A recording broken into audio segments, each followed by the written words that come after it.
Hey Elizabeth, I have your review opened up here and it looks like you missed 3 questions. So let's kind of go over those, and then if you have any further questions after that, just let me know. So for question 4, it says, at a glance, Kendra believes that the function represented on the graph is linear. How can Kendra determine if the function is actually linear? And so when I look at this graph visually, this doesn't quite look like a straight line to me. It does look like it has a little bit of a curve to it, but I think we're trying algebraically to see which of these following steps she could take to actually verify. So with a linear function, we know that the slope along the line would have to be the same. And so if we look at the correct answer, which is that 4th option, it says she can check to see if the rate of change, which is the slope, between the first 2 ordered pairs is the same as the rate of change between the first and last ordered pairs. She really could check anywhere. She could check, let me get my pen here. She could check from the first to the second to the third, the first to the third, and you would just be trying to verify, is that rise over run the same in all 3 spots? If it's not, then you know it's not linear. Your option about she can check to see if the quotient of each y value and x value in every ordered pair is the same. That only works when we're talking about direct variation or proportional relationships. And since we can't tell, or we don't know if this graph actually goes through 0, 0, then we can't use that as a determining factor.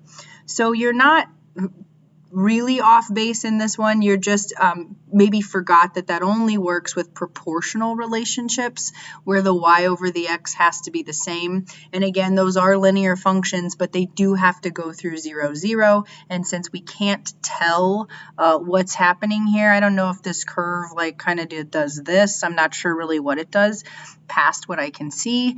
We can't actually use that option there. Lee believes that the graph shows a direct variation. Why is Lee incorrect in saying that the graph shows a direct variation? Okay, so this kind of goes along with just what we said. You selected that the graph does not have a constant rate of change, but it actually would. That is a straight line, so it would have a constant rate of change. What's correct here in why it's not direct variation kind of goes back to what we just talked about in that last example, where remember that those lines have to pass through the origin, and that's not happening here.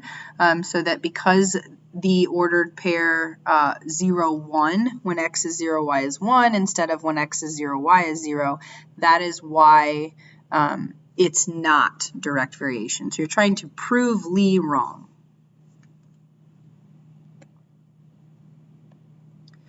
And then the last example asked which linear function represents the line given by the point slope equation.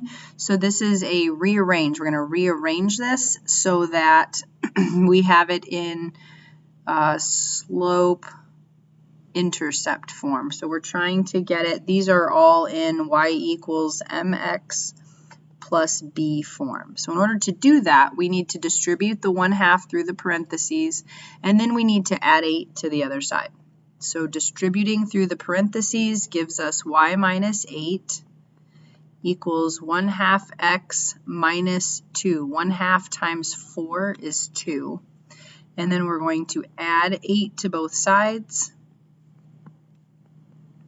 That gives us y equals 1/2 x plus 6. So it looks like you might have just kind of incorrectly moved that -8 over to the other side. So the answer here is f of x equals 1/2 x plus 6. Remember that f of x and y are kind of they're interchangeable.